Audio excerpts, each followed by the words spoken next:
when they're taking care of the chickens or they're taking care of a garden plot, as they have those responsibilities, they understand that the hard work that they're putting in ends up paying off in whether it's eggs or produce or meat. But that responsibility that they're given, having skin in the game, really teaches them the value of hard work. It helps them understand that if you work hard, generally speaking, that there's a reward to that.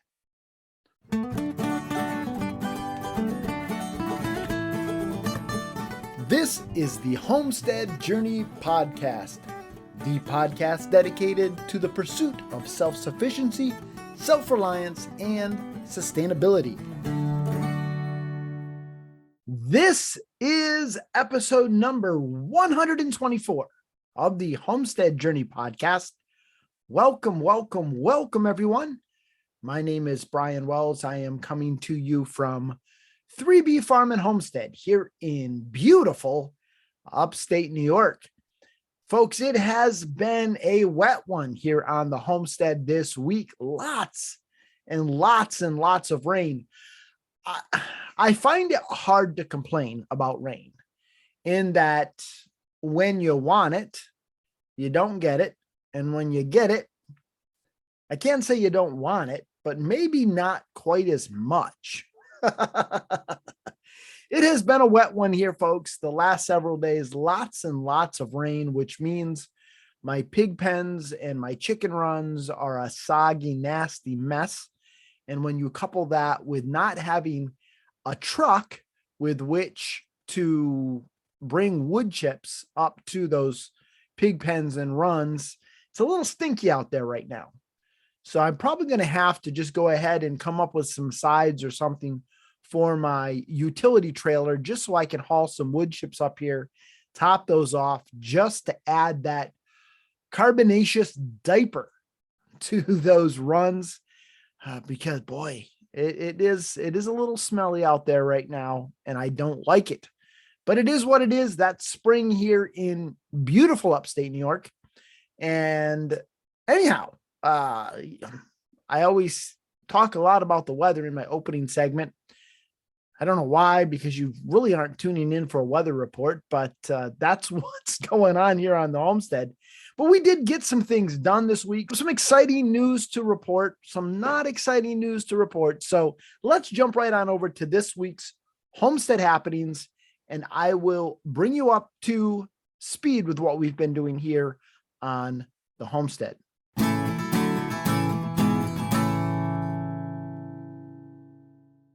So first of all, let me give you a piglet update.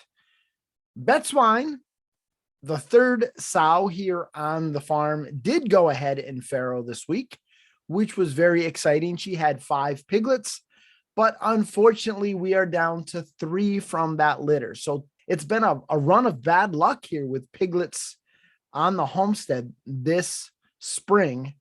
And I'm very disappointed. Certainly going to be changing up the way I do things for next year. I just need to figure out what that's going to be. I think I know what I'm going to do, but we'll see. But certainly I've got to change things up. I can't do this again and suffer this amount of losses. So right now we are down to 7 piglets out of 16 that were born. That's not good. That's not good at all. Not acceptable. And so I am going to have to make some changes next year.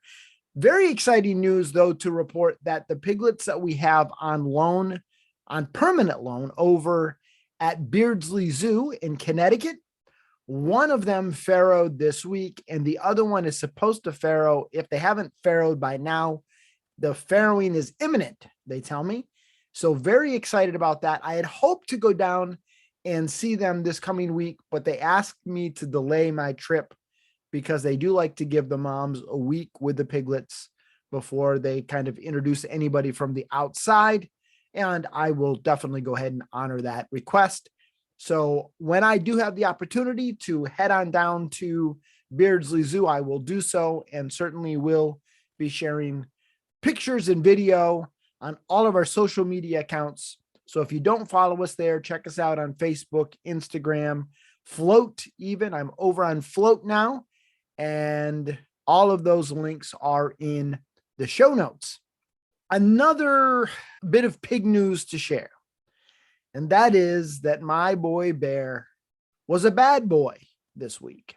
I believe it was Tuesday. I went out to feed them on my way to work, and Bear was not where he was supposed to be. And at first I thought that he was still in his house catching a few extra Z's, but that was not the case. I looked over to the pen next to him where all of the girls are, and there he was once again giving me that cheeky little grin. And folks, I have no idea how many I believe there's 5 females in there. I have no idea how many of them he bred, but certainly he didn't go over there just to say hi. And so, as they say, 3 months, 3 weeks, and 3 days, I will be finding out how many of the ladies he did the deed with, so to speak. Aye, folks. You'd think by now I'd have learned my lesson. In part, I had not turned on the electric fence yet. I turned the electric fence off in the winter just because it doesn't work well. And then in the spring, I have to walk the lines just to make sure that there aren't any branches down on it or nothing got torn down during the winter. And I just hadn't gotten around to doing that. Now, because of the jailbreaks that have happened in the past, I would say 90% of the fence between the two of them has been reinforced with hog panel and then the electric fencing on either side. But there was one section, a very, very small section, that I had not put any hog panel in there. I'd kind of wedged in a piece of cattle panel, but I hadn't really attached it very well. And then there was the field fencing, and he just pushed that piece of cattle panel up, went right underneath that field fencing because the wires on both sides weren't hot. And that's how he made his great escape over to the other side. It did not take much convincing to move him back to where he was supposed to be. And so I have a feeling that he did the deed with more than just one lady, but it may have just been that one lady was cycling. I don't know. Again, 3 months, 3 weeks, and 3 days. I am sure that there will be some more piglets that will be hitting the ground here on 3B Farm and Homestead, which is what I did not. I can't say didn't want, but I didn't want. But it is what it is. And so I have gone ahead and fixed the fence. I still have not put a hog panel in there. You'd think I learned my lesson by now, but it did make for some great content for the blog. So if you have not read that, head on over to the homesteadjourney.net/blog and you can read all about it there. I did, after the fact, go ahead and make sure that the electric fence was hot, but that is kind of akin to closing the proverbial barn door once the horse has escaped. In this case, once the pig has escaped, but at least now the hot wire is hot. Another thing that has started taking place this week is that 3 chickens have been meeting me in the morning and in the evening when I have gone to feed the pigs. And I have nicknamed them Fluffy Butt, Speckles, and Knucklehead. Now, Fluffy Butt is a Delaware. Bonnie and Brian J call her Henny Penny, but I call her Fluffy Butt. And then Speckles is one of the speckled Sussex, and Knucklehead is one of the Leghorns. And they have been meeting me over next to the shed. And so I have taken to dropping a little bit of feed there on the ground for them. And Bonnie caught me this week doing that. And she's accused me of being a softie. So I don't know. Am I a softie for doing that? But anyhow, that's been a lot of fun. Fluffy Butt, Speckles, and Knucklehead. Fluffy Butt has been there every day. Speckles on and off. Knucklehead pretty much every day. Although today Knucklehead had made her way into the pig pen and was kind of doing her own thing down there. So Knucklehead didn't hang out with me, but Fluffy Butt did. And actually another Delaware came over with me today. So I had Fluffy Butt 1 and Fluffy Butt 2. Brian J, I'm sure, could tell them apart. I'm not sure which one is the original Fluffy Butt, but that's been a lot of fun hanging out with them. Unfortunately, this week we did lose a couple more of the chicks that we had received from Hoover's hatchery.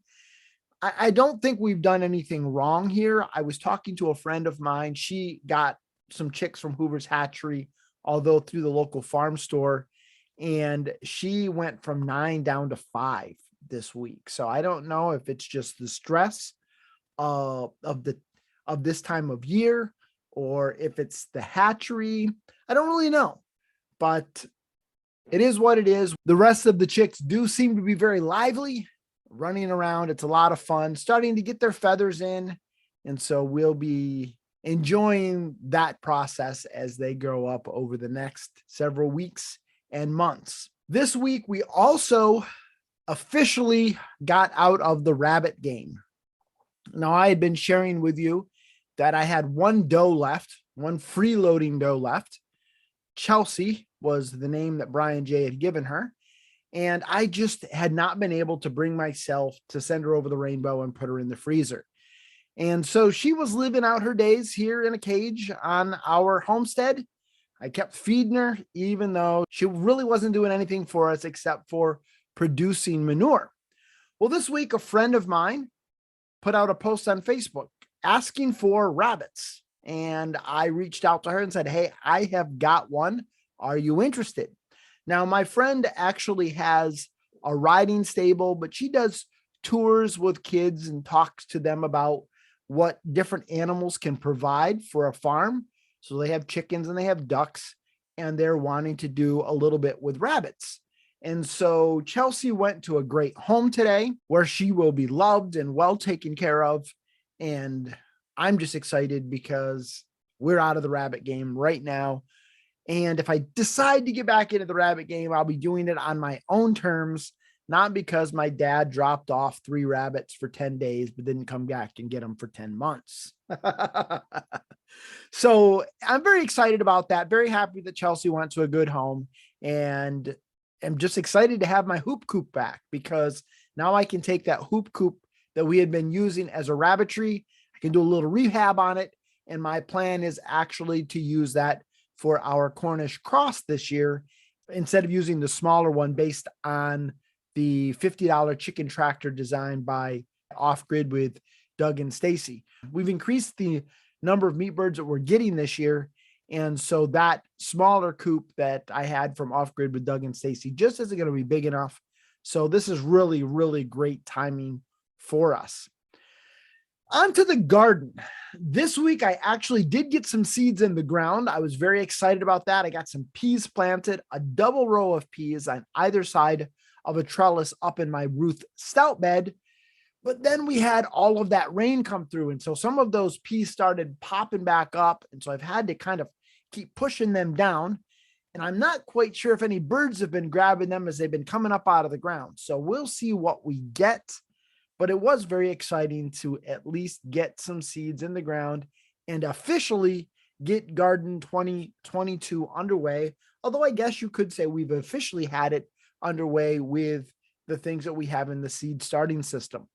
Speaking of the seed starting system, things in there are coming up okay. My tomatoes have sprouted very well. My brassicas have sprouted very well. My herbs, by and large, are coming up very well. But my peppers have been a struggle. They've really come up very spotty-like, and that's been a little bit frustrating to me. In fact, I went ahead and started over again with my tray of Volcano and Mariachi peppers. It's a smaller 24-cell tray that I had those in, and I think I had one sprout.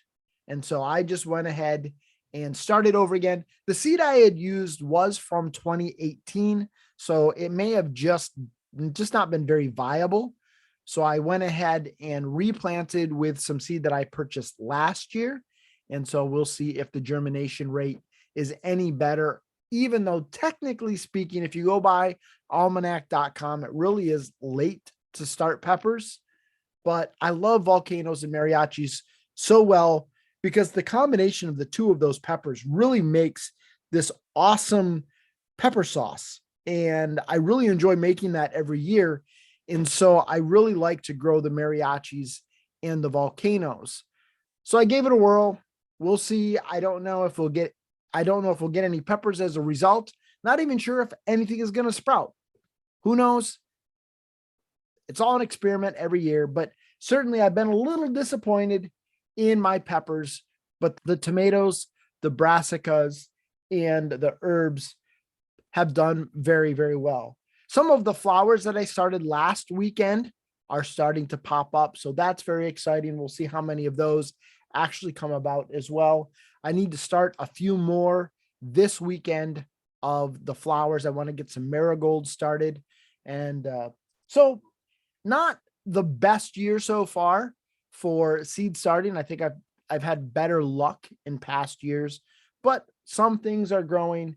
And so that's very, very exciting.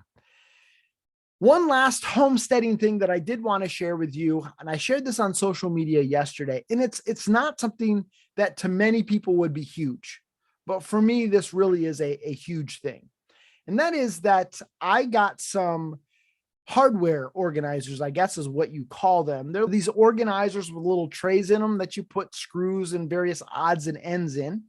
And last year, a friend of mine moved to California. And when he did, I bought a few pieces off of him. I bought a table saw, I bought a bandsaw, I bought a winch, and I bought a grinder off of him. But then he had a bunch of odds and ends as far as hardware goes and just a bunch of other stuff. And he gave that to me. And that's just been sitting around in my garage for the last year. And so over the weekend, I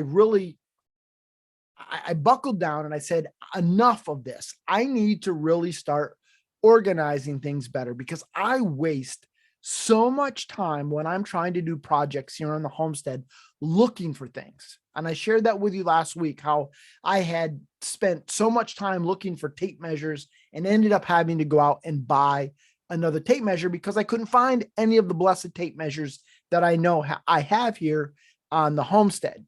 And so this weekend, I really have spent quite a bit of time trying to go through. I got those organizers up on the wall. I've gone through and just started sorting through all of these things that he gave me that I kind of just shoved into the garage and I've been tripping over the last year. And enough is enough. Enough is enough, folks. And so this year, my word of the homestead is efficiency. Efficiency. I want to become more efficient in the way I do homesteading. And whether that's the way I store tools or the way I store hardware or the way I preserve food, I want to be more efficient and less wasteful in that very, very precious commodity called time. You can't get time back. And so when I waste time running around trying to find tools, or I waste time running around trying to find hardware, or I waste time because I've grown things and not preserved them so that we can use them efficiently, that's not good. It's not a great way to homestead.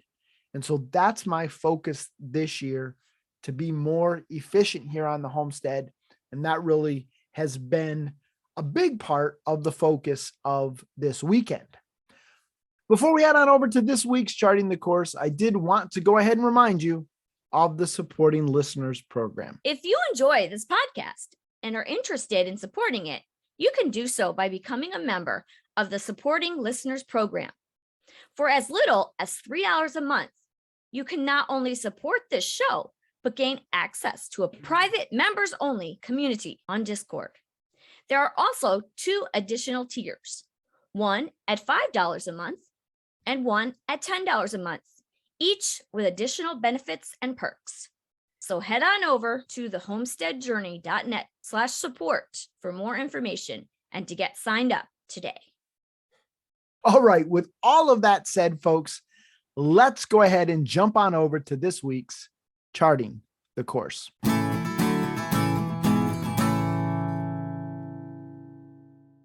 On last week's episode, I did tell you that this week I was going to have an interview with Brian J. to kind of close out our series of raising kids on a homestead.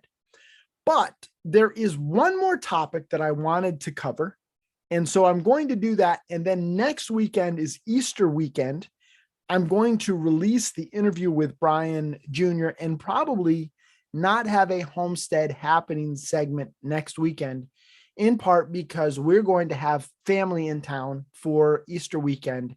And I'm just not sure whether or not I'll have an opportunity at all to record the podcast. This week, we're actually going to cover the final topic in the series, lessons in the value of hard work and the value of food. I've actually already recorded the episode with Brian Jr. We recorded that Friday evening. And this actually is something that came up in that interview. I don't want to spoil the interview, but he actually brought these things up. I don't think I even prompted him, but he actually touched on both the value of hard work is something that he's learned growing up on a homestead, as well as the value of food. On last week's episode, we talked about the opportunity that we have to teach our kids lessons and responsibility when they're growing up on the homestead. And I think that responsibility ends up teaching our kids the value of hard work. They end up having skin in the game, so to speak. When they're taking care of the chickens or they're taking care of a garden plot, as they have those responsibilities, they understand that the hard work that they're putting in ends up paying off in whether it's eggs or produce or meat. But that responsibility that they're given, having skin in the game, really teaches them the value of hard work. It helps them understand that if you work hard, generally speaking, that there's a reward to that. But they also understand that things don't always go according to plan. And that sometimes we put in a lot of hard work and animals die or crops fail, or maybe what we get out of this particular activity isn't something that we really like or we really enjoy. But in all of that, they're starting to understand through having skin in the game that value of hard work. That hard work also translates, I think, to great job skills. So whether or not they decide to stay on the homestead or not, when they decide to go get a job,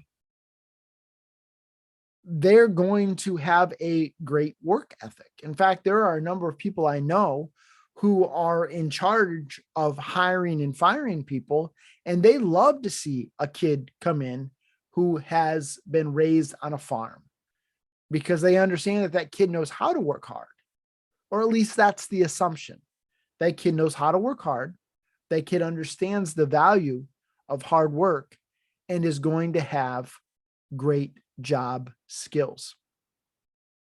Along with that, they value food more.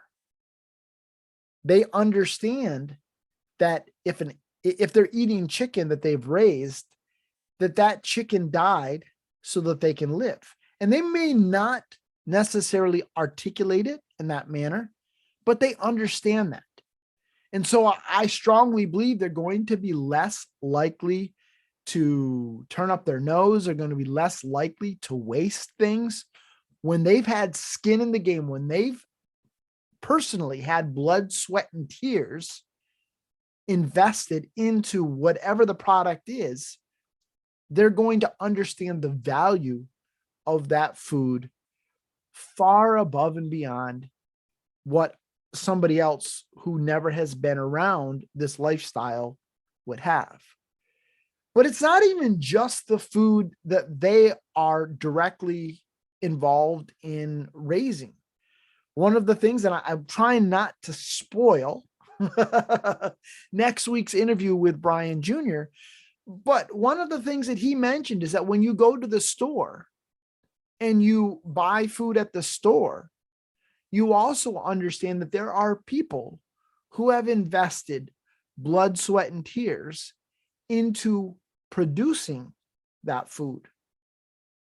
And I never really thought that he would make that connection, but that's a connection that he's made as a result of being around us raising and growing food.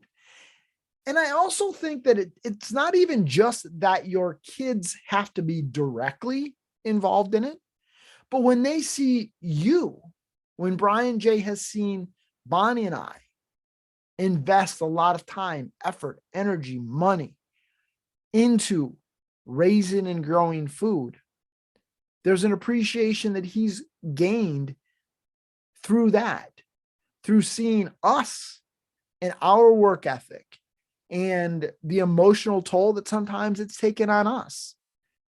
And that has also helped him understand the value of hard work and the value of food in ways that I think kids who aren't raised on a homestead may never understand.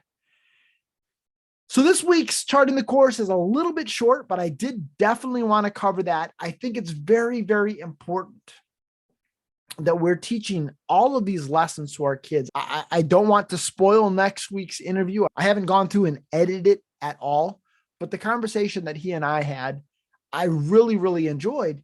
And folks, I don't believe that he listens to my podcast at all. He might overhear me as I'm recording the podcast, but I don't think he listens to my podcast every week. And yet it was very, very interesting to me to hear him articulate certain things with regards to the lessons that he's learned as a kid growing up on a homestead. And I'm not trying to pat myself on the back here, but it really did, I think, validate some of the things that I have been talking about. Now, there were some other things that maybe he didn't necessarily agree with me on, and that's fine. It was awesome to get that perspective. But when it was all said and done, and I don't think this is too much of a spoiler, he is very, very grateful for the opportunity that he's had to grow up on a homestead, the lessons that he's been able to learn as a result of growing up on a homestead. And one of the things that he brought up was that he values hard work and he values food in a way that other kids maybe don't. So that's it for this week. I hope that you've enjoyed this. If you have any questions or comments, reach out to me, brian@thehomesteadjourney.net. That's my email address. You can also reach out to us on all of our social media accounts. The links to those are in the show notes. Next week's episode, I promise you, is the episode with Brian Jr. I think you're really, really going to enjoy that. I just really enjoyed sitting down and having that conversation with him. And so, folks, until next time, keep up the good work.